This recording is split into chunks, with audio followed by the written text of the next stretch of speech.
Bonjour et bienvenue pour ce grand thème sérieux du monde informatique dédié à la cybersécurité. Et aujourd'hui, nous avons le plaisir d'accueillir en plateau un gentil hacker qui répond au doux nom de Sax. Bonjour Sax. Bonjour Olivier. Alors avant de parler de vous, j'aimerais parler un petit peu de ce pseudo qui, en fait, vous étiez connu au départ par ce pseudo Sax. D'où vient ce pseudo? Ce pseudo a une histoire, une étymologie, mais hélas, heureusement que je ne raconte qu'à certaines conférences à une certaine heure. Donc là, je pense qu'il est encore beaucoup trop tôt pour dévoiler un peu ce qui se cache derrière ce pseudo. Bon, mince, vous me laissez sur ma faim, Sax. Alors maintenant, on connaît votre vrai nom, c'est Clément Domingo. C'est ça. Au début, vous vous êtes fait quand même connaître en publiant tout ce qui pouvait être fuite de données, failles, cyberattaques. C'est un peu ce qui vous a fait connaître auprès du grand public. Oui, exactement. Il y a eu cette phase-là, mais il y a eu avant ça d'autres phases un peu comme le bug bounty, qui est vraiment, vous savez, la chasse aux vulnérabilités 2.0. Donc un peu, c'est vraiment, on peut les appeler, les assimiler. J'aime bien prendre un peu ce petit parallèle. On fait un bond dans les années 1830, à l'époque des cow-boys, à l'époque des shérifs, où certains mettaient à prix d'or certains fugitifs. Et vous saviez, ces fameuses affiches, d'ailleurs, que tout le monde a. De récompense. Exactement, donc là il y a exactement la même chose aussi un peu en cybersécurité avec le bug bounty, donc j'en ai fait aussi pendant très longtemps sur une plateforme européenne et surtout française qui s'appelle YesUhack. Et ensuite il y a eu ce revirement de situation là qui était vraiment, je pense, la suite logique au niveau des failles. Alors vous vous présentez comme gentil hacker, ça veut dire que vous êtes du bon côté de la force.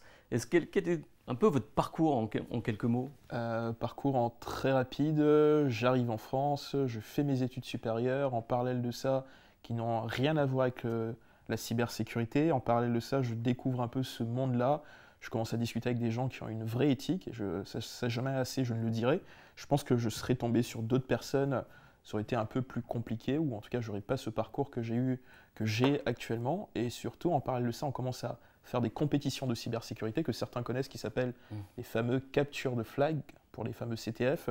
Et petit à petit, j'évolue dans le monde de la cybersécurité que je découvre, que je gravis petit à petit en travaillant pour quelques entreprises assez prestigieuses ou beaucoup moins prestigieuses, qu'elles soient en France, en Europe et en Afrique. Et en Afrique. Alors vous n'êtes jamais passé du mauvais côté de la force? Jamais passé, Olivier, du mauvais côté officiellement et officieusement, même si j'avoue avoir eu certaines propositions, certaines tentations, mais jusqu'à preuve du contraire, jamais encore passé de l'autre côté de la force. Alors vous êtes reconnu, je le disais, on suit un peu votre fil d'actu sur LinkedIn, sur Twitter peut-être aussi, où vous listez un peu chaque jour, mais c'est même effroyable, c'est-à-dire qu'il y a des fuites de données quasiment tous les jours. Là, il y a un grand opérateur qui subit une fuite de données massive.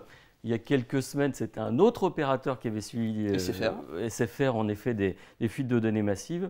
Il y a eu aussi des entreprises prestigieuses dans le retail. En fait, c'est tous les jours. Boulanger, Cultura, Truffaut, Gros-Pile. Alors, on suit vraiment votre fil d'infos, mais c'est un peu effrayant. C'est-à-dire que déjà, si on peut alerter, alors ça touche le particulier, ça touche l'entreprise, mais de voir ces données fuitées, en fait, pour vous, à quel danger peut s'exposer, nous, en tant qu'individus, enfin, je veux dire, particuliers, et les entreprises? Qu'est-ce que vous voyez un peu? Quelle utilisation de ces données? C'est juste effrayant ce qui se passe, et je pense qu'aujourd'hui, lorsqu'on parle un peu de cybersécurité, on aura un peu plus tard ce débat-là, Olivier, il faudrait un peu parler de confiance, et surtout de confiance pour apporter cette confiance, donner cette confiance à l'utilisateur qui puisse utiliser le numérique. Ça, c'est un point. Mais aujourd'hui, ce qui est assez vertigineux, c'est qu'on se rend compte quand même que les entreprises, et surtout quand elles sont loin de ce domaine-là du numérique, n'ont aucune idée de ce qui se passe, je dirais vraiment dans l'envers même du décor de la cybercriminalité. Comment sont organisés ces groupes cybercriminels, que ce soit des groupes classiques de ransomware, donc le ransomware pour les fameux rançongiciels, on va rentrer dans le système d'information, on va venir piquer les données et surtout chiffrer et demander la rançon. Sauf que dernièrement, ça fait quand même maintenant quelques mois, il y a une vraie... On les retrouve sur le dark web. Exactement, mais il y a surtout aussi une vraie évolution là de cette cybercriminalité où vous avez des acteurs, donc la plupart du temps des personnes isolées ou des groupes de 3-4 personnes, pas plus, qui vont venir voler déjà des informations, donc ce qu'on appelle les fameux logs au travers d'infostealers. Donc un infostealer, pour ceux qui ne sont pas familiers avec ce terme, donc vous imaginez que vous avez besoin d'un logiciel, sauf que vous n'avez pas la licence, en tout cas vous ne pouvez pas le payer. Je pense que tout le monde a déjà fait, mais chose qu'il ne faut pas trop le faire, sauf que dernièrement il y a certains cybercriminels qui piègent ces logiciels-là, et donc vous savez, installent un petit logiciel espion qui vont venir tout simplement récupérer, une fois installé, votre fameux nom d'utilisateur, mot de passe, et accessoirement récupérer aussi l'URL. Typiquement, pour un de ces deux opérateurs, ça a été exactement ce mode opératoire. Donc un des techniciens a téléchargé un logiciel qui est tombé du camion, et ensuite on a retrouvé donc, cette ligne d'information, donc son nom d'utilisateur, son mot de passe et l'URL, et c'est comme ça que les dossiers ont été récupérés. Et là, pour ce qui est en train de se passer pour Free, et donc ça aussi, moi je l'ai remarqué depuis le mois de mai, il y a un groupe particulier, en tout cas certains se revendiquent être français, ce qu'ils font, c'est qu'ils mettent à disposition des panneaux d'administration. Donc ça veut dire c'est comme si demain vous partez dans une boutique, dans quelconque opérateur, et que vous avez besoin de faire une réclamation ou faire une modification de votre contrat. Donc vous allez donner votre nom, votre prénom, ou en tout cas votre numéro de téléphone, on va la rechercher dans cette base. Et donc voilà un peu ce que ces cybercriminels-là vendent. Et donc à l'époque, entre autres pour Free, ils le vendaient à 2000 €. Je ne sais pas si c'est un des vecteurs d'attaque, mais il y a de fortes chances que ce soit probable que ce soit, en tout cas que ce soit ça. Et juste pour terminer, ce qui est fou, c'est qu'aujourd'hui, vous remarquez quand même qu'il y a de plus en plus de ces fuites d'informations. Et je juge nécessaire qu'il est important surtout d'alerter, qu'on commence à avoir quand même des quantités assez faramineuses d'informations. Donc là, on parle tantôt de 27 millions, tantôt de 4,3 millions, et là, dernièrement, de 19 millions. Donc c'est quand même conséquent. C'est conséquent. Il y a énormément de choses à dire. Alors déjà, qu'est-ce qu'on risque d'avoir ces informations publiées? C'est-à-dire qu'aujourd'hui, il y a un nombre d'informations massives publiées sur le dark web, à disposition de n'importe qui.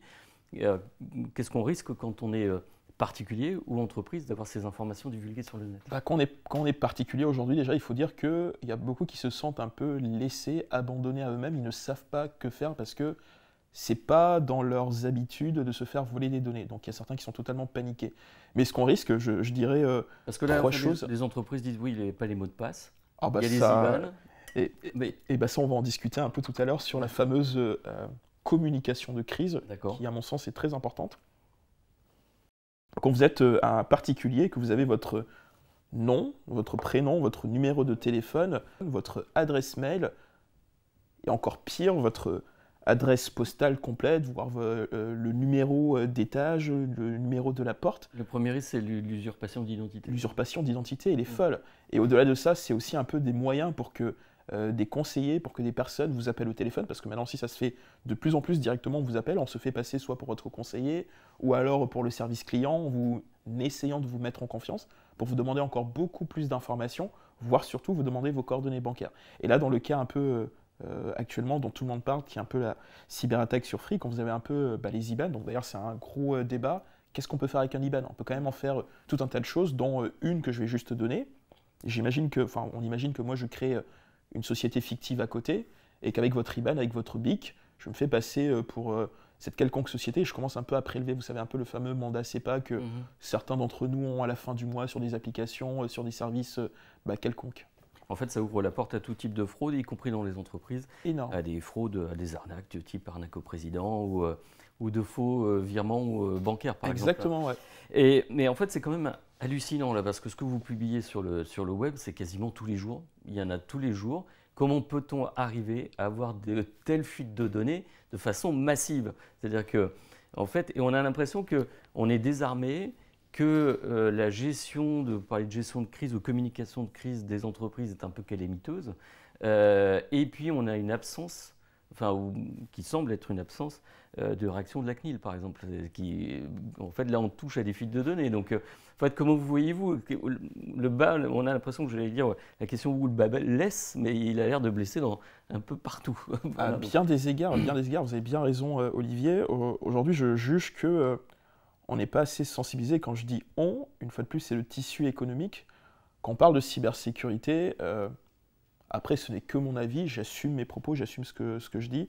Je trouve qu'il y a vraiment un entre-soi. Quand on parle de cybersécurité, on va la plupart du temps essayer de prêcher la bonne parole entre personnes convaincues. Ça, c'est bien, mais aujourd'hui, il y a au-delà de ça qu'on commence à toucher d'autres tissus économiques qui ne sont pas dans le domaine du numérique. Mais il y a des gens qui sont totalement apeurés, qui ne savent pas que faire. Donc je pense qu'il faut aussi un peu se mettre à leur niveau pour leur expliquer les vrais dangers de s'exposer à ces fuites d'informations, et beaucoup, hélas, ne s'en rendent compte que bien plus tard. Donc ça, c'est la première chose.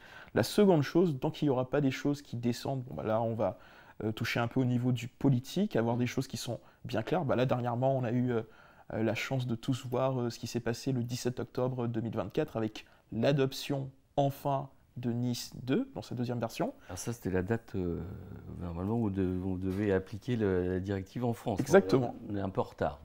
En retard, et surtout, on a quand même un peu cette déclaration-là qui a été faite par le directeur général de l'ANSSI, l'Agence nationale de sécurité des systèmes d'information, Vincent Strubel, qui disait que dans les faits, en France, on ne serait pas prêt, en tout cas, les premières sanctions n'arriveraient pas avant 3 ans ou moins. On aurait un petit temps d'adaptation de 3 ans. C'est ça. Donc ça, qu'on essaie un peu de prendre de la hauteur, d'essayer de décrypter ça, ça laisse quand même, ça envoie quand même un signal comme quoi, ça va encore pendant 3 ans, c'est un peu la fête du slip. Mais il y a eu aussi un temps d'adaptation à l'époque sur le RGPD. Sur le RGPD.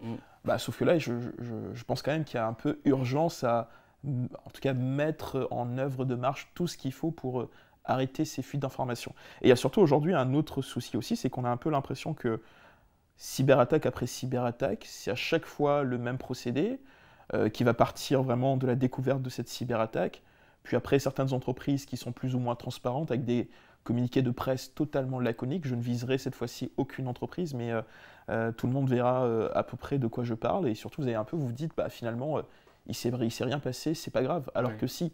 Et pire encore derrière, une fois qu'on a un peu ces communiqués de presse, qu'il y a un peu, moi, ce que j'appelle un peu ce témoin numérique, on se dit, quoi après? Il ne se passe rien.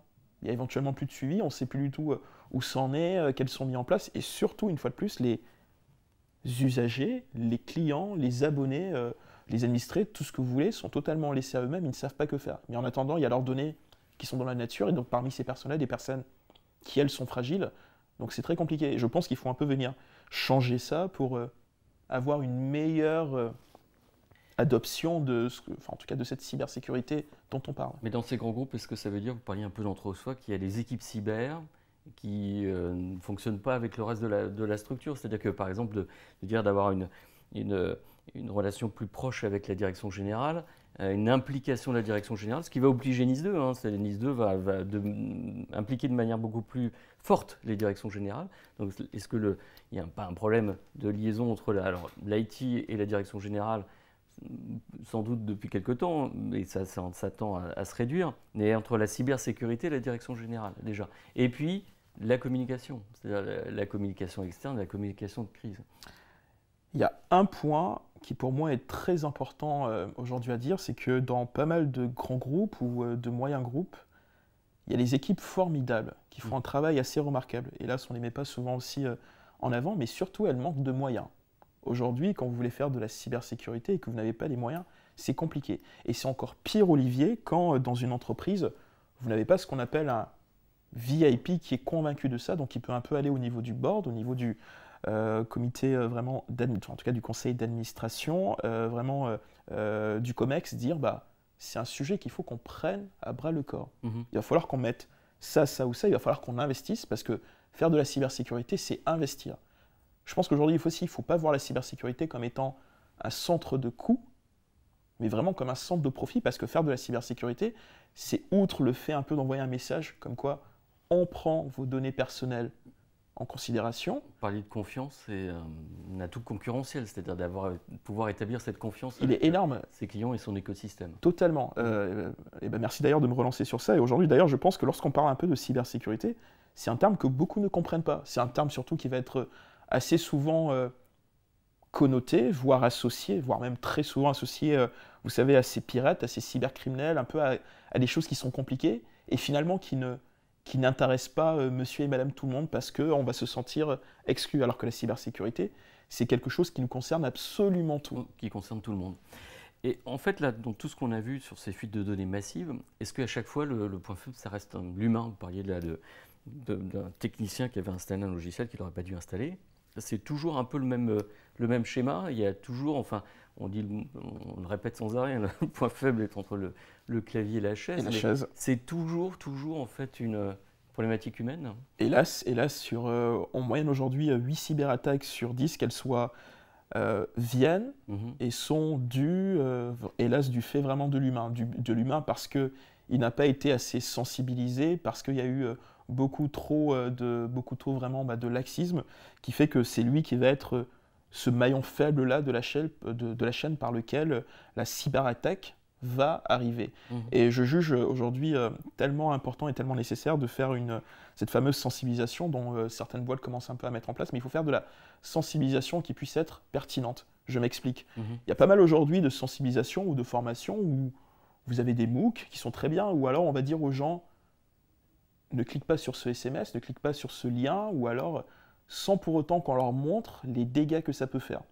Et on sait tous que si on ne parvient pas à peut-être schématiser, à montrer, c'est très vaste. Déjà que parler de cybersécurité... Oui, ça paraît très technique. C'est technique, mais c'est surtout aussi très abstrait. Ok, on parle de quoi? Tant que les gens ne voient pas à quoi ça correspond... La prise de conscience est souvent au pied du mur quand le problème est là, quoi. Sauf que c'est beaucoup trop tard. Mais vous êtes un peu un cyber-évangéliste, je dirais, mais du coup, vous prêchez peut-être un peu dans le désert, parce que plus vous prêchez, plus vous dévoilez de fuite des données. Donc c'est un peu une lutte sans fin là, que vous êtes en train de faire. C'est une excellente question, mais ce qui est sûr et certain, c'est que depuis ces 3-4 dernières années où j'en parle beaucoup de ces fuites-là, c'est qu'il y a eu vraiment en tout cas, moi, je vois opérer ces changements, et surtout d'autres boîtes, qu'elles soient françaises, qu'elles soient africaines, qui, lorsque je les rencontre dans des salons ou comme ça, me disent merci beaucoup, parce que certaines de tes annonces, certaines de tes publications ont pu nous aider pour faire de la sensibilisation en interne, aller au niveau un peu de notre direction, montrer ça, ou parce qu'on était aussi un peu dans le même secteur d'activité, ça a pu aider. Et encore mieux ou encore pire, en tout cas, certains aussi utilisaient certains de ces postes-là pour faire du business, donc tant mieux si ça peut servir à toutes ces personnes. Mais je juge que vraiment, aujourd'hui, Olivier, si on est plusieurs à évangéliser, si on est plusieurs à parler, à expliquer ce qui se passe, je pense que ça permettra de toucher le plus de gens, d'être encore plus, on va dire, englobant pour ensemble venir faire face à ces cybermenaces qui ne cessent aujourd'hui, et encore vraiment, je le rappelle, d'augmenter. Et encore, on n'a même pas parlé, Olivier, aussi de l'autre pan de cette cybercriminalité, qui est vraiment les ransomware aussi, qui font vraiment des désastres. Alors en fait, la presse en fait l'écho tous les jours, mais alors vous fouinez pas mal, enfin vous allez chercher l'info, vous allez chercher les tendances sur le web, sur le dark web, le deep web. Du reste, est-ce que vous pouvez nous le définir? Qu'est-ce que c'est que le dark web, le deep web, pour ceux qui... Très simple, on prend un iceberg, on voit tous vraiment l'iceberg, et encore peut-être avec ce film Titanic que tout le monde a vu ou pas en entier, bref, on essaie ensuite donc la partie qui est immergée, donc en dehors de l'eau, c'est un peu ce qu'on va appeler le clear web. Donc le clear web, c'est lorsque mes parents vont faire des recherches sur Internet, c'est toutes les informations exactement accessibles sans qu'on ait à faire absolument rien. Donc aujourd'hui, on estime un peu le niveau un peu de cette masse d'informations entre 6 à 8 à 10%. Puis après, on va passer dans la partie en dessous, donc la partie émergée vraiment de l'iceberg, donc avec une première partie qui va représenter environ 60 à 65%. Et donc là, c'est un peu ce qu'on va appeler le deep web. Et le deep web, ce n'est rien d'autre. D'ailleurs, dans toutes les entreprises, il y a un deep web. Je ne sais pas si les gens le savaient. Donc là, on va vraiment venir l'assimiler à un intranet. On va devoir entrer un identifiant, un mot de passe, avant d'accéder à l'information. Pareil aussi sur certains forums, c'est ce qu'on appelle le deep web. Et puis après, il y a ce fameux dark web-là, qui est un fantasme pour certains ou pas, c'est tout ce qui ne va pas être indexé par un moteur de recherche. Pour les moteurs de recherche, il y en a pléthore. Par exemple, il y a celui de Google, celui de Bing, donc côté Microsoft, il y a vraiment celui de Yandex, en Russie, Baidu, en fait, il y en a vraiment plusieurs. Donc c'est tout ce qui ne va pas être indexé par ces moteurs de recherche, et par lequel il va falloir passer par des protocoles ou des moyens comme Tor, que tout le monde connaît pour y accéder.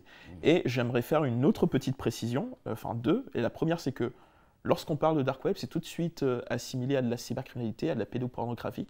Certes, il y a ça, en tout cas tout ce qui est drogue, mais c'est aussi parfois un moyen de contourner la censure quand on est dans certains pays. Ça garde un peu l'esprit libertaire. Exactement. À ses débuts, et le dernier point qui est aujourd'hui très important aussi un peu à comprendre quand on fait un peu de la CTI, parce qu'aujourd'hui tout ce que je fais, ça rentre un peu dans un cadre, ce qu'on appelle un peu de la CTI, donc pour la Cyber Threat Intelligence, venir récupérer de l'information, mais surtout pouvoir la qualifier et en ressortir ce qui est le plus intéressant.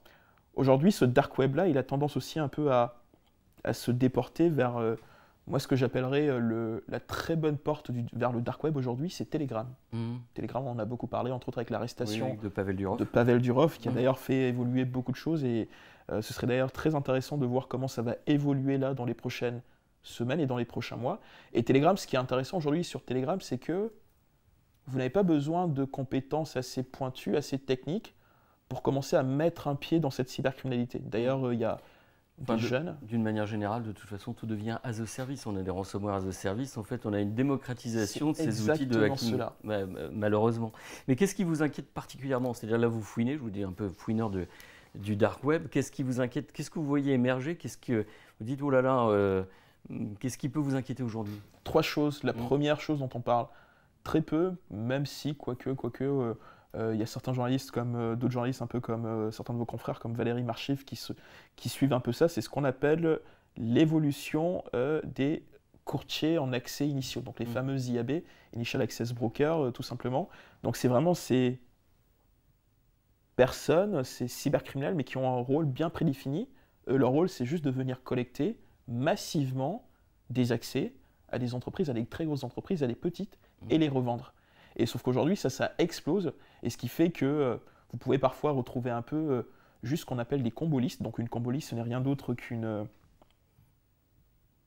un amas, une collection, c'était un peu le terme que je cherchais, une collection de noms d'utilisateurs ou adresses mail et mots de passe, et parfois, comme je disais un peu, une URL derrière, qui va pouvoir vous permettre d'accéder derrière à une entreprise et donc de la compromettre, de lancer un peu là-dessus. Cyberdata Lake accessible à tout le monde. En fait, c'est exactement ça. Ouais. Et ça, c'est fou aujourd'hui. Je pense que avec les différents outils que j'ai développés, surtout sur Telegram et sur le dark web, il n'y a pas une journée où j'en trouve pas, que ce soit en France, que ce soit en Europe et surtout que ce soit en Afrique. Donc il y a vraiment un peu cette première partie-là qui, moi, me fait de plus en plus peur parce que ça évolue et ça grossit de plus en plus.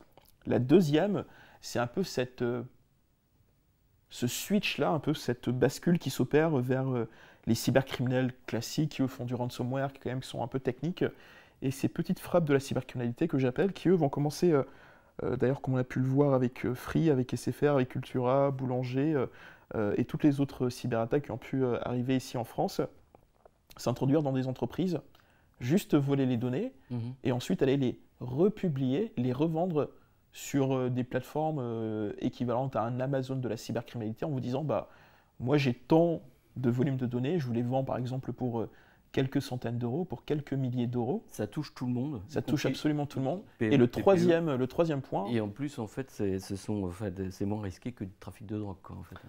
Ah, d'ailleurs ça c'est un peu une des choses que j'ai dans mes principales conférences en disant qu'aujourd'hui, et c'est très cynique quand je le dis, mais pas tant que cynique que ça, en disant que c'est beaucoup plus intéressant d'être un cybercriminel que de vendre de la drogue en 2024. Troisième point. Et le troisième point, parce que je pense qu'on ne peut pas non plus l'éluder, c'est ce côté intelligence artificielle.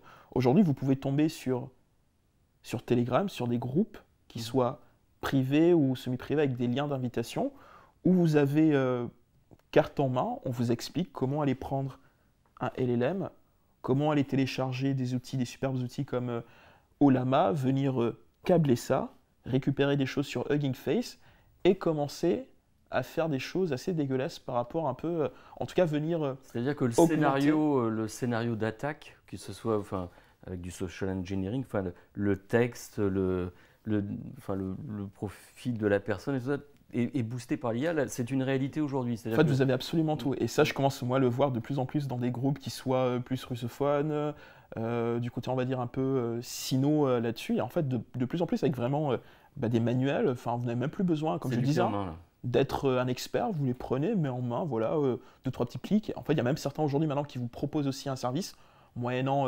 quelques dizaines de dollars.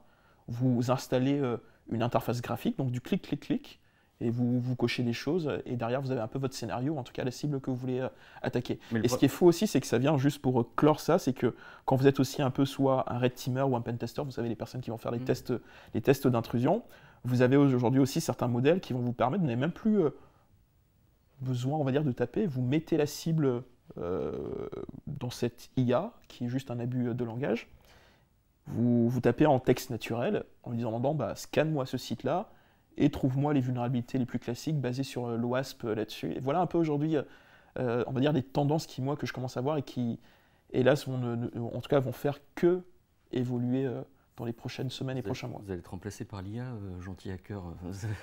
Est-ce que vous utilisez l'IA vous-même? Énormément aujourd'hui. En fait, aujourd'hui, la manière de traiter un peu les fuites d'informations n'a rien à voir avec la manière dont je les traitais il y a à peine 8-9 mois en arrière. Aujourd'hui, d'ailleurs, j'utilise beaucoup l'IA, et dans l'IA, il y a aussi 2025, je vous l'annonce. Vous pourrez me dire est-ce que j'avais raison ou pas, qu'on se reverra dans quelques semaines, dans quelques mois. 2025 sera un peu l'avènement de ce qu'on appelle un peu les agent AI. Tout ce qui est vraiment l'ère, on va dire, de l'agentic, vraiment l'agentic. Donc imaginez avoir un agent IA dans votre poche, c'est un peu comme un espèce de superbe Olivier qui serait faire des choses spécifiques, mais surtout autonome. Et donc là aussi, ça commence à émerger de plus en plus, et ça va faire aussi énormément de mal, en tout cas sur le côté cybercriminalité pure et dure, mais heureusement qu'on peut l'utiliser aussi pour faire des choses très bien en cyber. C'est le copilote des cyberattaquants, en quelque sorte. Mais en plus, on a l'impression que ces cyberattaquants, c'est un peu comme des cellules cancéreuses, je dirais des métastases, c'est qu'on coupe une tête. Parler de cette démocratisation, prends Logbit par exemple, on a coupé la tête, après on retrouve du Logbit. Je dirais ça s'étend. On semble qu'on est sur une lutte sans fin. C'est-à-dire, en fait, c'est tellement ça. Je pense qu'on peut prendre aussi quelques minutes pour parler de Logbit, tellement ce cas-là, il est intéressant, et tellement aussi la manière dont sont organisés ces, je dirais, un peu vrais groupes de cybercriminels, mais en tout cas qui sont là pour faire du ransomware. Logbit, c'est très intéressant, et surtout avec l'opération Chronos, qui met au jour énormément de choses. Et entre autres, le fait qu'aujourd'hui, quand vous avez un groupe cybercriminel, d'ailleurs je pourrais monter le mien, on pourrait ensemble monter le nôtre, choisir un nom qui soit hyper sexy, qui donne envie, mais surtout ce qui va être intéressant, c'est le recrutement. Le recrutement de ce qu'on appelle les affidés en français, ou en tout cas les affiliates, qui n'est rien d'autre que les partenaires. Donc il faut un peu qu'on puisse trouver les partenaires dans le monde. Parce que si on est juste que les deux à faire vraiment cette pratique-là, c'est intéressant, mais jusqu'à un certain point. Et donc la manière dont ça va se faire aujourd'hui, il y a le premier point. Le premier point, c'est un peu la quote-part. Donc si moi, une fois que j'ai monté mon groupe cybercriminel, je vous approche en vous disant, Olivier, j'ai absolument tout l'arsenal, toute la méthodologie, tout le savoir-faire. Je vous propose de vous associer à moi. C'est de la franchise. C'est de la franchise. Et donc pour cette franchise, comment on va procéder? Une fois que vous mettez vous-même avec tous les outils, vraiment cette intelligence-là que je mets dans vos mains, vous mettez le ransomware dans l'entreprise, on pique les données, qu'on demande une rançon imaginant juste de 100 000 $, moi je vais garder 20% et vous, je vais vous laisser 80%. Voilà un peu comment certains rentrent dans cet univers de la cybercriminalité. Et pire encore, il y a dans certaines entreprises, qu'elles soient françaises, mais surtout en Afrique, où ça je le vois de plus en plus, des gens qui n'ont jamais été cybercriminels, mais qui sont, vous savez, administrateurs de l'entreprise. Ils sont approchés comme ça. Et voilà comment ils basculent, et c'est eux-mêmes la menace interne. On n'en parle pas aussi assez. C'est la menace de type insider, on en a parlé lors de cet thème, qui va même jusqu'à aller pousser des profils pour être recrutés dans des structures. Et juste, si vous deviez donner, là un peu, on termine un petit peu sur cet entretien, trois grands conseils que vous pourriez donner aux entreprises. C'est que la lutte est sans fin, la menace est partout, on le voit. Si vous aviez 3 points, je dirais 3 conseils majeurs à donner à une entreprise aujourd'hui, quels pourraient être ces conseils?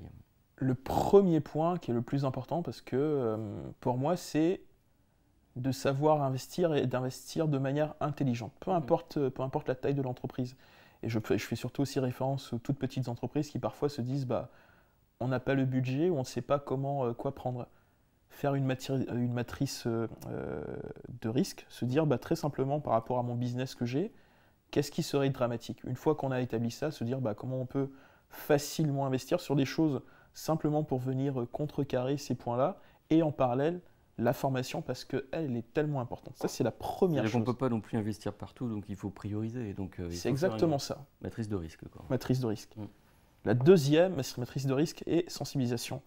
Le deuxième point qui pour moi est le plus important, c'est la gestion de risque, la gestion de crise. On n'en parle pas assez. Je ne sais pas si certains, si vous-même vous faites un peu de la boxe, en tout cas de la boxe, que vous êtes déjà monté sur un ring, vous avez fait ce qu'on appelle un peu un sparring, et que la première fois, quand vous prenez un hypercute, vous êtes totalement à terre. Sauf que les fois d'après, vous savez comment réagir.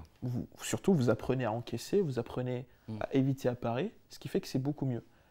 la gestion de crise, l'entraînement, c'est exactement pareil. Plus on s'entraîne, plus on a les scénarios, plus on a un peu aussi cette fameuse, vous savez, j'aime bien prendre aussi un peu ce parallèle-là, cette image-là, un peu notre trousse de pharmacie cyber, premier secours, où dedans on va mettre qu'on n'a plus de, on imagine que demain on n'a plus de réseau. Est-ce qu'on a absolument tout le plan de l'entreprise sur papier? On a les numéros de nos prestataires les plus importants rapidement. On sait comment joindre le chef de production, les différents chefs de production. Plus on va s'entraîner à ça, mieux ce sera le jour où ça va arriver, parce qu'on sait que ça va arriver. En tout cas, on sera beaucoup moins démunis, on va perdre beaucoup moins d'énergie à se dire mais en fait ça on n'avait pas du tout pensé, on va essayer de repartir rapidement. C'est de l'entraînement et de la préparation. La préparation avant tout, d'où l'importance du pentest, d'où l'importance de tester ces plans de ça, la gestion de crise, continuité. la gestion de en tout cas la crise aussi de communication, comment on communique, ça fait partie vraiment de cette gestion de crise. Et la troisième, à mon avis, pour moi, c'est l'humilité et la transparence. Faire de la cybersécurité, c'est compliqué et c'est encore plus compliqué quand on défend. Quand on défend, on sait qu'on n'a pas du tout droit à l'erreur. Alors que les attaquants en face, ils ont juste besoin de trouver une mini brèche pour s'introduire et hélas que ce château de sable vienne un peu s'écrouler si on n'a pas mis en place tout un tas de choses. Mais être humble et surtout être transparent, ça permet une fois de plus de dire à ses clients, d'envoyer aussi un signal fort à ses employés, à ses clients, en disant il s'est passé quelque chose, voilà ce qu'on est en train de faire, ou en tout cas on est en train d'investiguer, on revient rapidement vers vous, et surtout ne pas les laisser dans le flou. Totalement dans le flou, parce que je pense que ça peut rajouter de la complexité, de la crise à la crise, c'est ça. Voilà un peu, on va dire, les trois conseils que je dirais au regard de confiance et transparence. Qu'est-ce qui vous motive aujourd'hui, Sax, enfin, Clément, sur quoi vous vous tournez on voit que c'est une lutte sans fin, vous avez parlé un petit peu de ce que vous avez fait en 2025, mais vers quoi vous orientez un peu vos investigations, vos domaines de compétences, vers quoi vous allez? Quelles sont un peu les perspectives? Les perspectives, c'est de rendre une autre partie du cyberespace mondial, et entre autres celui africain, un peu plus sûr, parce qu'aujourd'hui, il n'est pas du tout sécurisé. On commence à parler de ces sujets-là là-bas. Et pourquoi j'en parle? Parce que c'est très important, et c'est surtout aussi à voir avec ce qu'on est en train de faire en Europe, ce qu'on est en train de faire en Amérique du Nord, et peu importe, c'est qu'aujourd'hui, contrairement aux frontières d'un pays, on doit passer en présentant un visa, en présentant un passeport, sur le numérique, sur Internet, dans le cyberespace, il n'y est pas du tout. Et quand vous commencez à commercer, à avoir des relations avec l'Afrique, d'ailleurs j'ai deux exemples en tête, Olivier, dont un qui s'est passé en 2022, où ça a été une énorme banque, beaucoup vont voir de quoi je parle, du coup je ne la citerai pas, où finalement il y a eu des impacts directement ici en France. Je ne dirai pas un peu la suite de cette affaire-là. Et donc aujourd'hui, une de mes vraies perspectives, c'est de parler aussi de cette cybersécurité, des cyberattaques, comme j'en parle ici en France ou en Europe, mais sur le continent africain. Et c'est aussi de faire évoluer les mentalités, d'avoir un cadre légal, parce que le cadre légal en Afrique, il n'est pas du tout défini. On n'a qu'une seule loi qui fait un peu office, qui s'appelle la Convention... l'équivalent de NIS2 en Afrique, quoi. Exactement. Et je pense aussi que tout passe par là avant de commencer à partir vers d'autres. Et par-dessus tout, venir un peu vulgariser, démocratiser, redonner ces lettres de noblesse à ce statut-là de hacker éthique, parce que les hackers éthiques sont tellement importants dans cette société. Très bien, merci pour cet éclairage, merci de nous avoir alertés, Clément. Merci pour votre invitation, merci Olivier. à vous en tout cas. C'est un plaisir. Merci. Et nous, on se donne rendez-vous pour un prochain grand thème, CIO, le monde informatique.